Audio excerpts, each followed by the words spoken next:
जय बाबा स्वामी, जय आत्मेश्वर। पुण्य आत्मा अवतरण के हमारे इस ग्रंथ पठन के सत्र में मैं आप सबका पूर्ण हृदय से स्वागत करती हूँ। ग्रंथ पठन की शुरुआत हम गुरु आह्वान से करते हैं।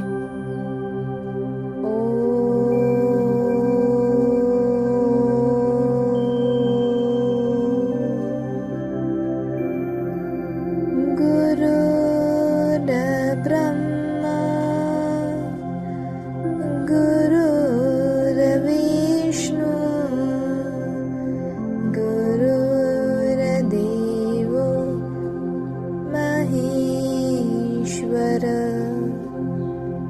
गुरुर्साक्षात् परब्रह्म तस्मै श्री गुरवे नमः। तस्मै श्री गुरवे नमः। तस्मै श्री गुरवे नमः। ग्रंथ पठन की शुरुआत करते हैं। मानो परमात्मा कोई शरीर नहीं हो सकता, क्योंकि परमात्मा निराकार है। उसका कोई स्वरूप नहीं है, पर वह भी प्रकट होने के लिए विभिन्न स्वरूप ग्रहण करता रहता है। समय समय पर आवश्यकता के अनुसार उसके स्वरूप बदलते रहते हैं। आज के परमात्मा का स्वरूप आज का होगा। हम मनुष्य भूतकाल में ही रहते हैं और इसीलिए भूतकाल में हुए परमात्मा के स्वरूप को पकड़े रहते हैं, लेकिन जीवन में कभी आज का परमात्मा नहीं खोजते हैं। आज के परमात्मा का रूप आज जैसा ही होगा, तभी तो वह आज का होगा। आपके सानिध्य में सारी खोज समाप्त हो गई, सारी भटकन समाप्त हो गई। भीतर ही भीतर एक आत्म शांति का अनुभव कर रहा हूँ।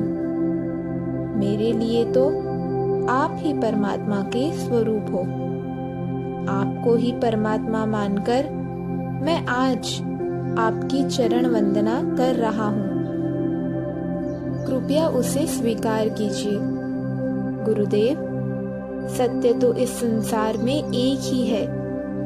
उसे हम कहीं भी किसी भी रूप में मान सकते हैं।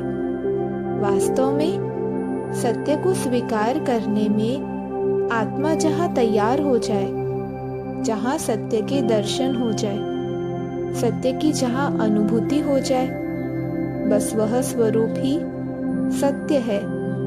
वह माध्यम रूपी शरीर जो सत्य के दर्शन करा सका, वही सत्य इसीलिए भी है क्योंकि उस शरीर में शरीर का भाव ही बाकी नहीं रहा है।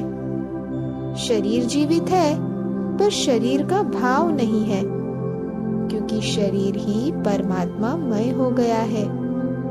ऐसा परमात्मामय शरीर जिसका शरीर का भाव ही बाकी नहीं है, जो परमात्मा का माध्यम बन चुका है, जो शरीर ब्रह्म हो गया है।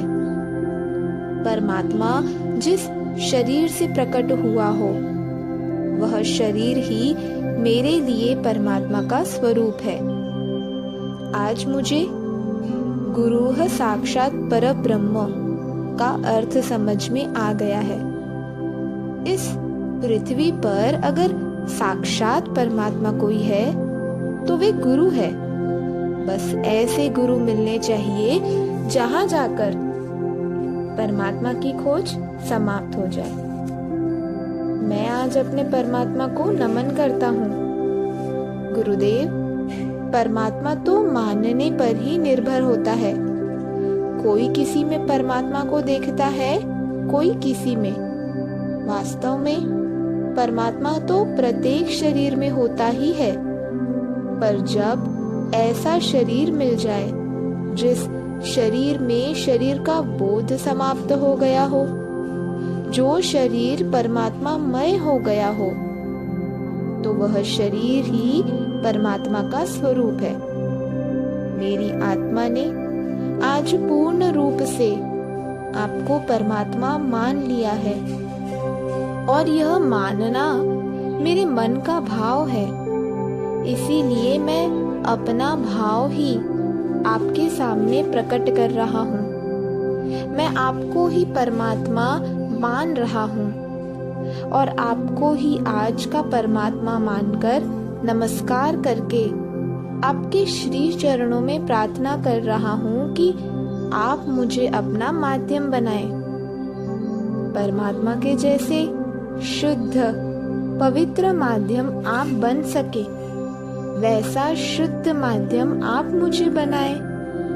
मैं जानता हूँ कि मैं इसके योग्य नहीं हूँ, पर आपकी कृपा में असंभव भी संभव हो सकता है। आपके सानिध्य में सब हो सकता है।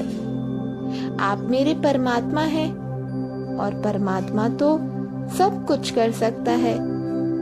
मैं एक माध्यम बनूंगा, ऐसा आपने आशीर्वाद दिया है।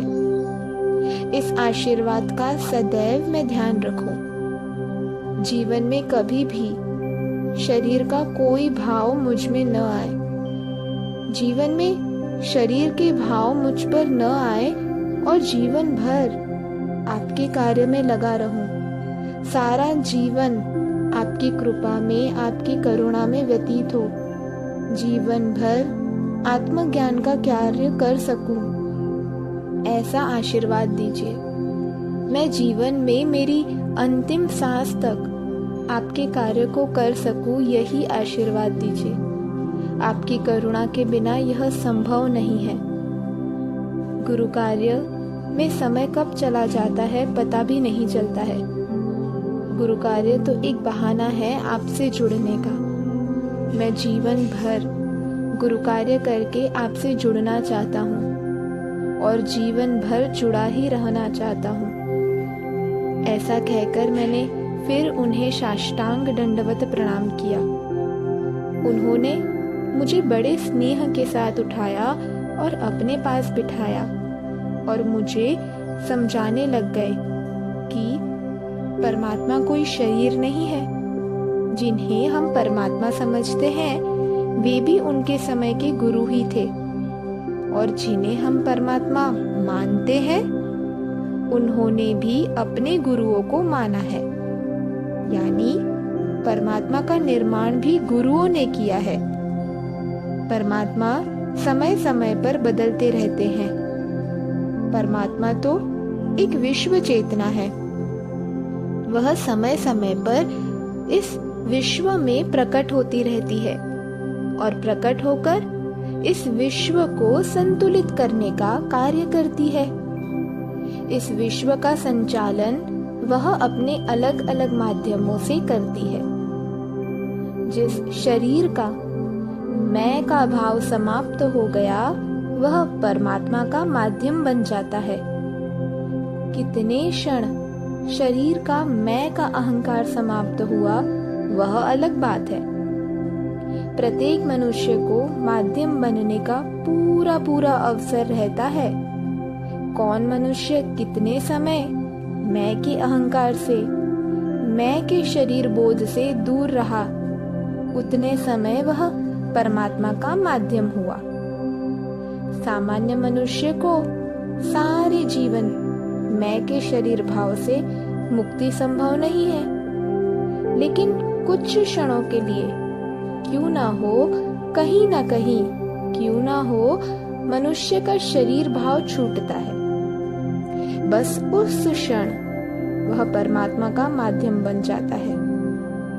गुरु का कार्य करना यानी ऐसा कार्य करना जो हमने अपनी आत्मा से माना है कि यह कार्य गुरु का कार्य है, और वह कार्य करते समय शरीर का मैं छूट जाता है।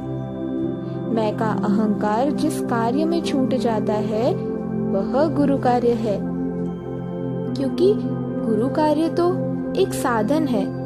जिससे हम अपने शरीर के भाव को बुलाना चाहते हैं और परमात्मा के माध्यम बनना चाहते हैं। मनुष्य इसीलिए अपनी आध्यात्मिक प्रगति के लिए गुरु के कार्य को चुनता है।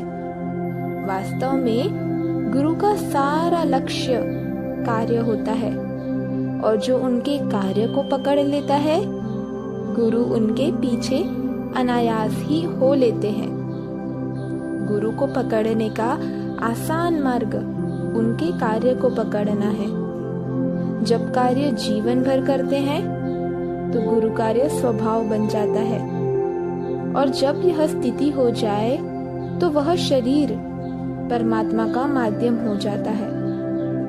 शरीर सदैव अपना बोध कराता ही रहता है। उस शरीर बोध पर नियंत्रण पाना बड़ा कठिन है, पर अभ्यास से हो सकता है। तू भी मेरे जैसे शरीर के बोध से संपूर्ण मुक्त होकर जीवन व्यतीत कर सकता है। यह सब होने ही वाला है।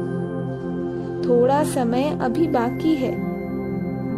परमात्मा की भी एक निश्चित योजना होती है। वह उस क्षण के पहले कुछ नहीं देता है। उस क्षण का इंतजार कर। तुझे पाकर मैं प्रसन्न हो गया। तुम्हारे माध्यम से जो कार्य होने वाला है वह मुझे दिख रहा है। ऐसे महान कार्य में मुझे मेरे जीवन में योगदान करने का अवसर प्राप्त हुआ, इसीलिए मैं धन्य हो गया। अब मेरे जीवन का उद्देश्य समाप्त हो गया है।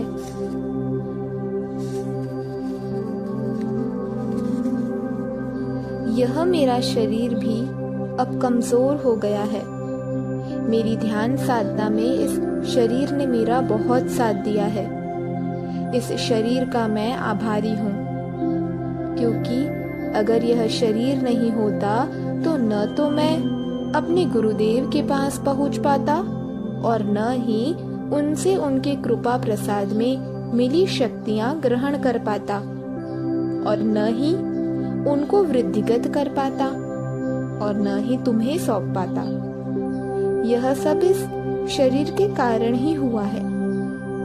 आज शरीर को परमात्मा मानकर तूने मुझे आज इस शरीर के कर्ज से भी मुक्त कर दिया है। अब मैं शरीर से मुक्त हो गया हूँ। मुझे इस शरीर का त्याग करने के पूर्व इसका आभार मानना ही था। वास्तव में मैं अपने इस कमजोर शरीर का बड़ा आभारी हूँ। यह शक्तिशाली शरीर केवल साधना करने में मेरी मदद करते करते कमजोर हुआ है, थक गया है। अब यह भी आराम करना चाहता है। मैं भी अब शरीर त्याग करना चाहता हूँ। मैं भी अपने मोक्ष धाम जाना चाहता हूँ। यह शरीर तो मेरा पड़ाव था। पड़ाव में कुछ दिन रहते हैं। यह शरीर तो एक धर्मशाला है जिसमें मैं कुछ दिन रह लिया, पर अब मैं अपने घर जाना चाहता हूँ, गुरुलोक जाना चाहता हूँ। मैं उनकी बातें सुनकर रोने लग गया। गुरुदेव, मुझे अकेला छोड़कर मत जाएं। अरे पागल, मैं कहीं नहीं जा रहा हूँ। अब मैं यह शरीर रूपी वस्त्र बदल रहा हूँ। अब मैं तेरे ही रूप में जीवित रहूंगा। अब हम एक रूप हो गए हैं। मैंने अपना सारा अस्तित्व ही तुझे दे दिया है। मैंने दे दिया है कहने से ज्यादा उचित है, तुमने ले लिया है। मैं तुम्हारे साथ कार्य के रूप में जीवित रहूंगा। अरे बाबा, मैंने अपना सारा जीवन गुरु कार्य को समर्पित कर दिया, तो जीवन तो तभी समाप्त हो गया। और जो जीवित हूँ तो बस उस गुरु कार्य के लिए। अब वह गुरु कार्य भी तुझे सौंप दिया।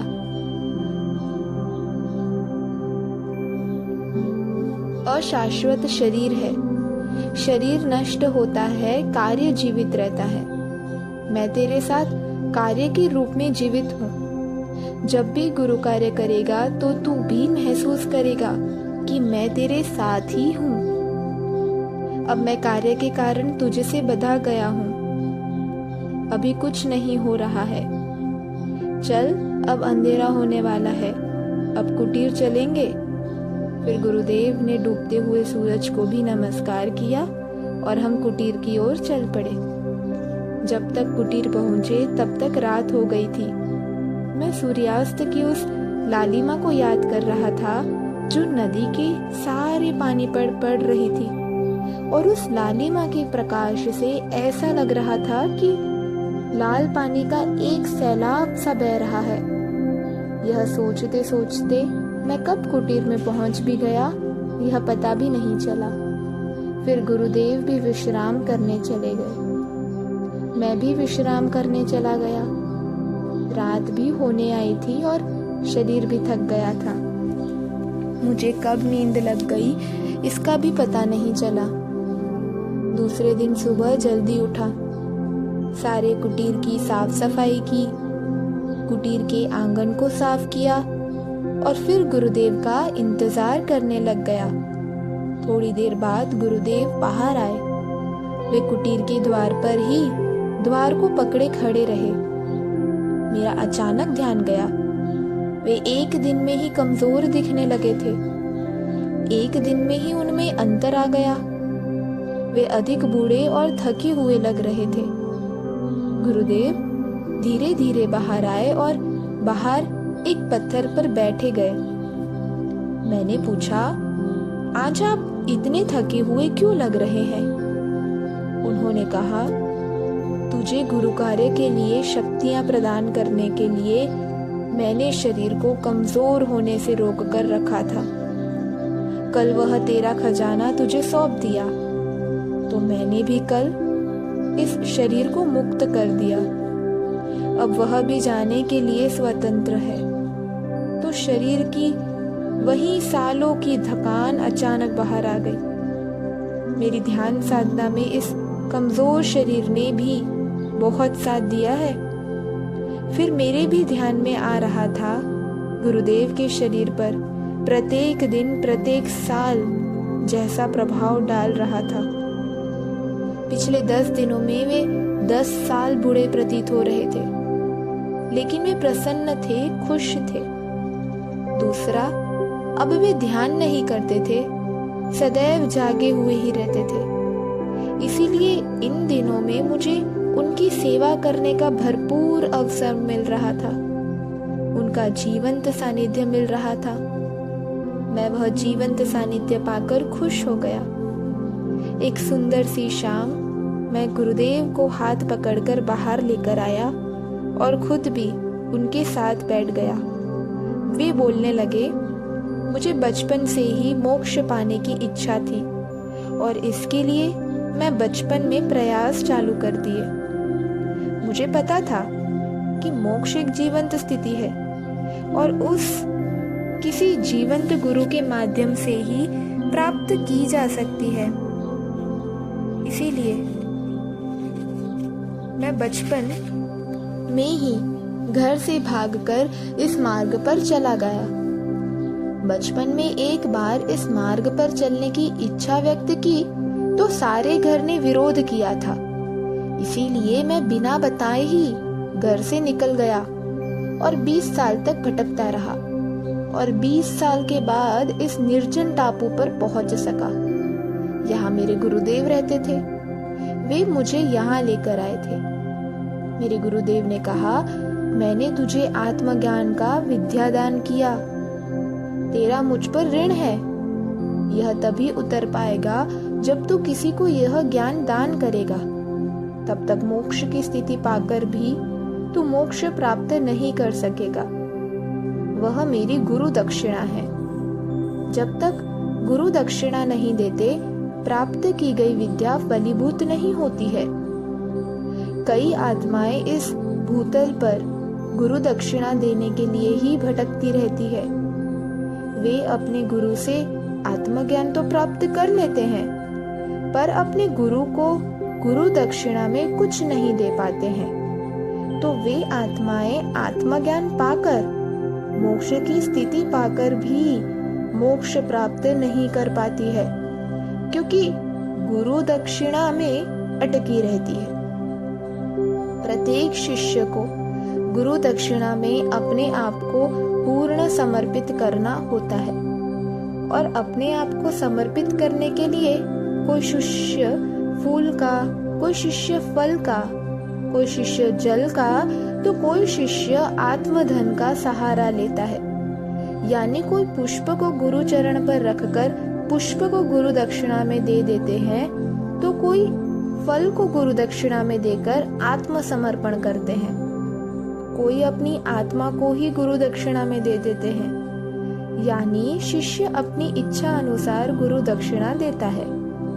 मैंने मेरे गुरु को आत्मधन गुरु दक्षिणा में दिया था, और बाद में मेरे गुरु ने बताया था, इस आत्मज्ञान के यज्ञ को चलाने के लिए मैं तेरे पास माध्यम को भेजूंगा, तो मेरे द्वारा तुझे दिया हुआ सारा खजाना उसे सौंप देना, और फिर तुम शरीर त्याग कर सकते हो। इसीलिए कई वर्षों से मैं यहाँ तपस्या कर रहा था और तुम्हारी राह देख रहा था। अरे बाबा, प्रत्येक गुरु को लगता है जो ज्ञान की धरोहर मैंने प्राप्त की है वह अगली पीढ़ी तक भी पहुंचे, यह आत्मज्ञान का दीपक बुझ ना पाए। इसीलिए प्रत्येक गुरु किसी ना किसी को सौंपता ही है। मेरे गुरु ने मुझे सौंपा और मैंने तुम्हें सौंपा। तुम आत्मज्ञान के अंतिम पड़ाव हो। तुम अंतिम पड़ाव इसीलिए हो क्योंकि तुम्हारे साथ लाखों आत्माएं जुड़ी हुई है, और लाखों आत्माओं से तुम जुड़े हुए हो। पिछले 800 सालों से तुमने लाखों आत्माओं को जोड़ा है, और तुम्हें साथ लेकर चल रहे हो, और उन आत्माओं को तुमने मोक्ष का ज्ञान देने का आश्वासन दिया है।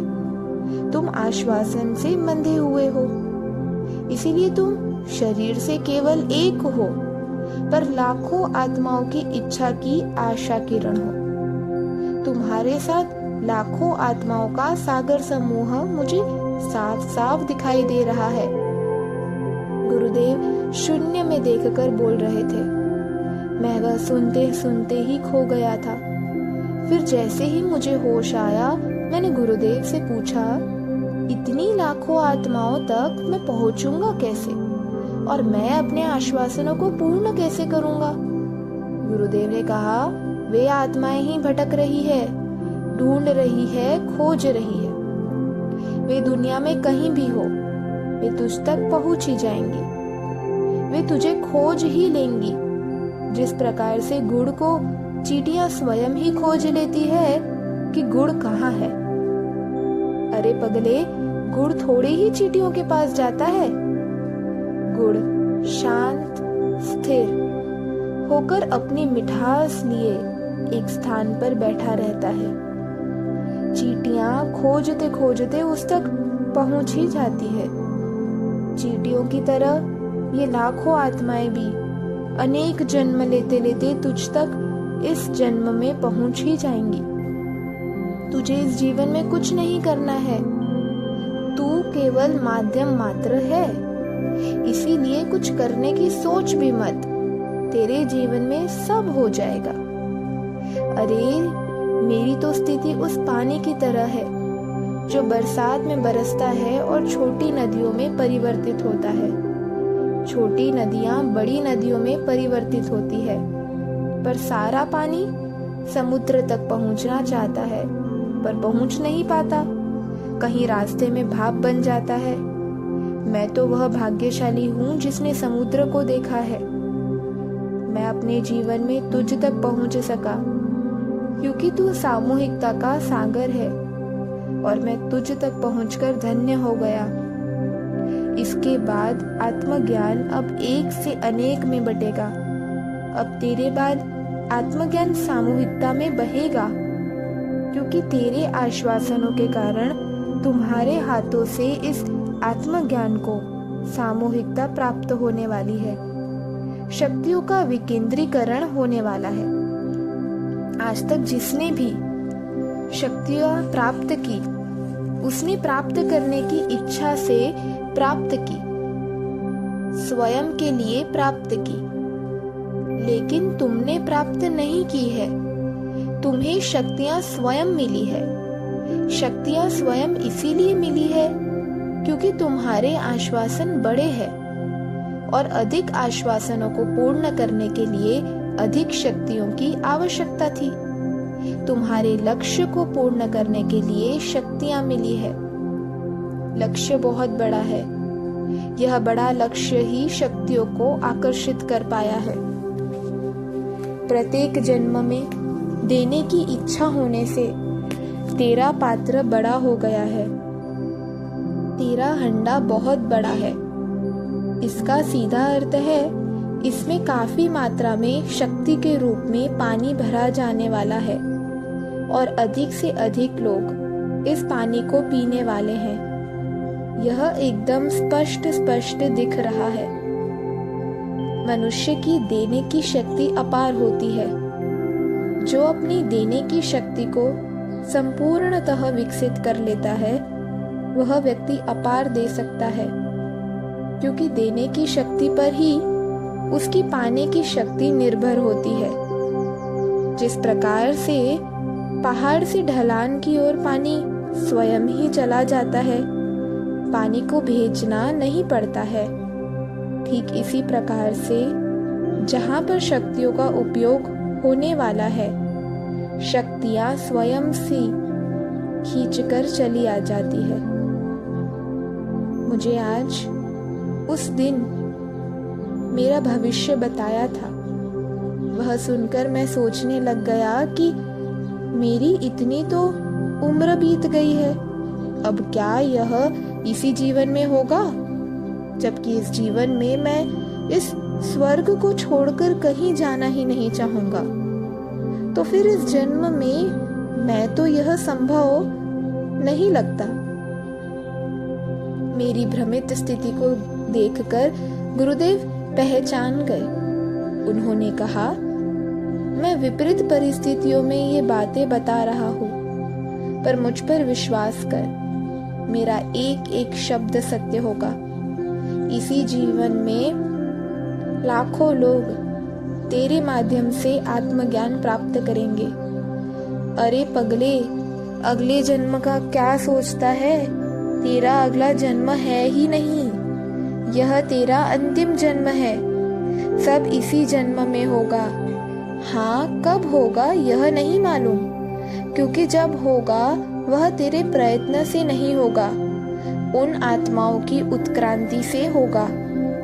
जो होगा वह उन आत्माओं की इच्छा तथा उनकी अच्छी आध्यात्मिक स्थिति होने से होगा। इसमें तेरा कोई प्रयत्न नहीं। तेरे जीवन में प्रयत्न का कोई स्थान ही नहीं है, तो इसके लिए तू प्रयत्न कैसे कर सकता है? समय का इंतजार कर। मैंने गुरुदेव से कहा, बहुत समय हो गया है, अंधेरा हो गया है, अब कुटीर में चलिए। फिर गुरुदेव ने भी गर्दन हिलाकर सहमति दी। फिर उन्हें हाथ पकड़कर कुटीर के भीतर ले गया। वहां उन्हें उनकी शैया पर लिटाया और उनके पैर दबाने लग गया। फिर गुरुदेव को नींद आ गई और मैं अपने कुटीर में चला गया। गुरुदेव का कुटीर काफी पुराना था, जगह जगह से टूट भी रहा था। दिन में तो कहीं कहीं से प्रकाश भी अंदर आता था। उसकी तुलना में मेरा कुटीर अच्छी हालत में था। मैं पड़े पड़े सोच रहा था, बहुत लोग मेरे पास आएंगे तो मुझे एकांत तो नहीं मिल पाएगा। जब मेरे गुरुदेव मेरे पास नहीं होंगे, फिर सारा संसार साथ रहा तो किस काम का? मैं किसी भी कीमत पर उन्हें छोड़ना नहीं चाहता था। उनके देह का मुझे इतना आकर्षण हो गया था कि उन्हें छोड़कर मैं इस जगत की कल्पना भी नहीं कर सकता था, क्योंकि मेरा सारा जगत मेरे गुरुदेव ही थे। जय बाबा स्वामी, जय आत्मेश्वर। अब हम सब मिलकर कुछ देर ध्यान में जाएंगे।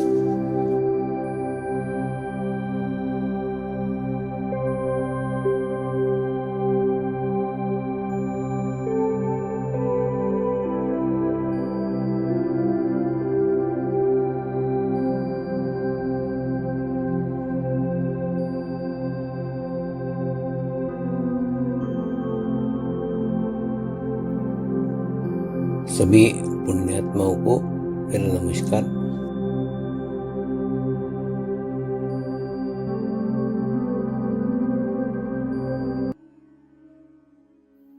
गुरुर्ब्रह्मा गुरुर्विष्णु गुरुर्देवो महेश्वरा, गुरु साक्षात् परब्रह्म तस्मै श्री गुरुवे नमः।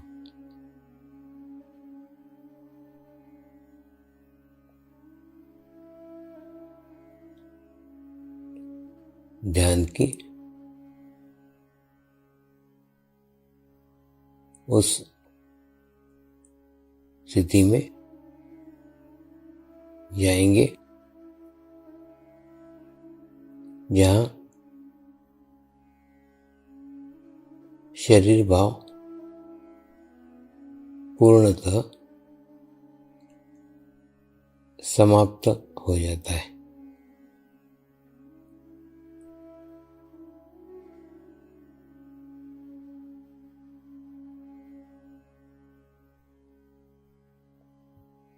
अपने पूरे शरीर को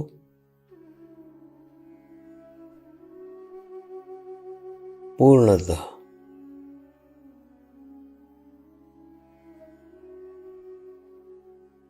शिथिल छोड़ देंगे, एकदम रिलैक्स हो जाइए।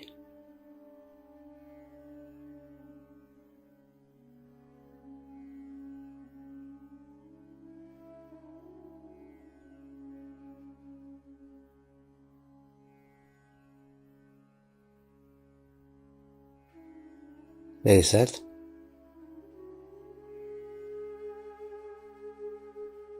मंत्र का उच्चारण करेंगे। मैं एक पवित्र आत्मा हूँ।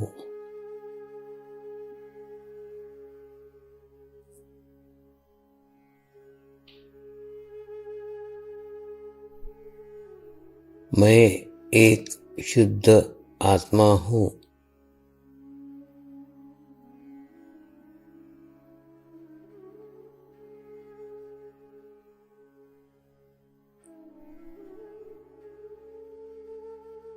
मैं एक पवित्र आत्मा हूँ।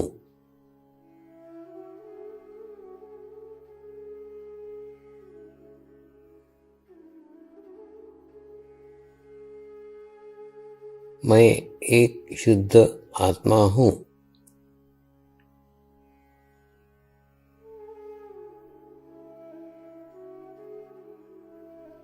मैं एक पवित्र आत्मा हूँ।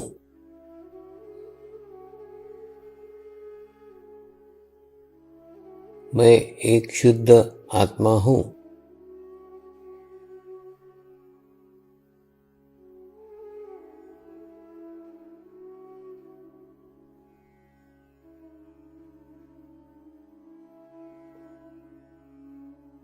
अभी इसी आत्मा भाव को बनाए रखते हुए गुरु मंत्र का उच्चारण करेंगे।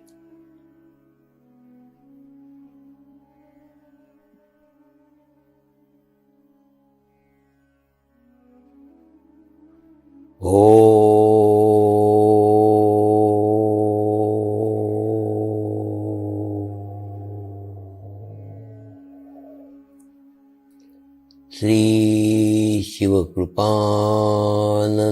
स्वामी नमो नमः।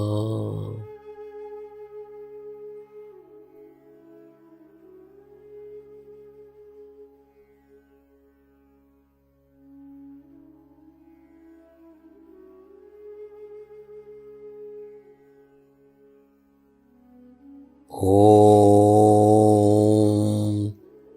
श्री शिव कृपानंद स्वामी नमो नमः।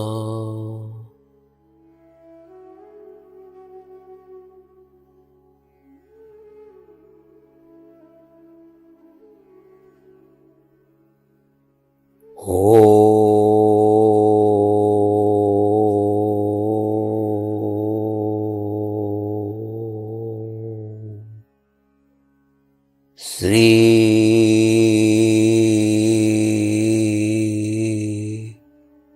शिव कृपानंद स्वामी नमो नमः।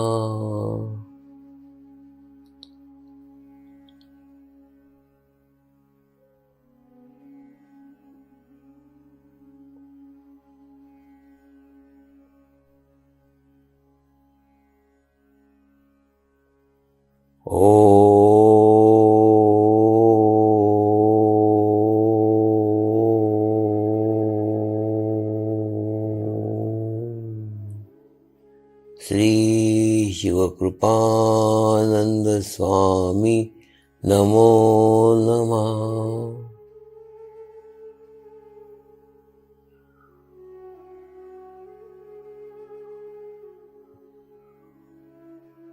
ओम श्री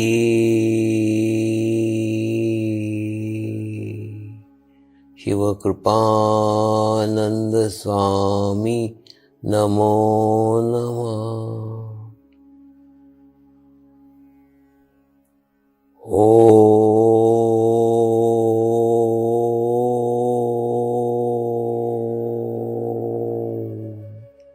श्री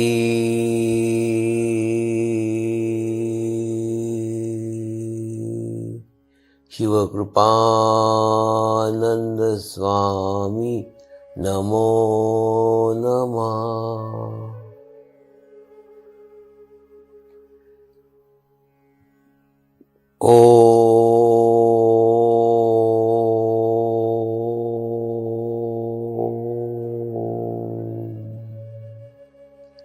श्री शिव कृपानंद स्वामी नमो नमः।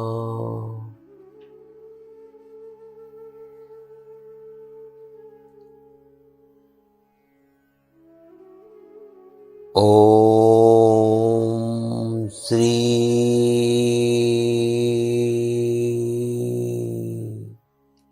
शिव कृपानंद स्वामी नमो नमः।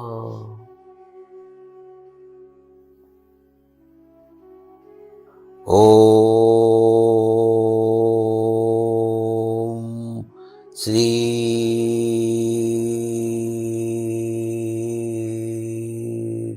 शिव कृपानंद स्वामी नमो नमः।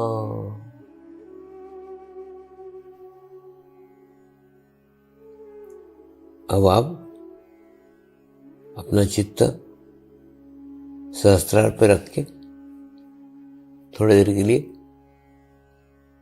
ध्यान में जाएंगे।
अब हम प्रार्थना करेंगे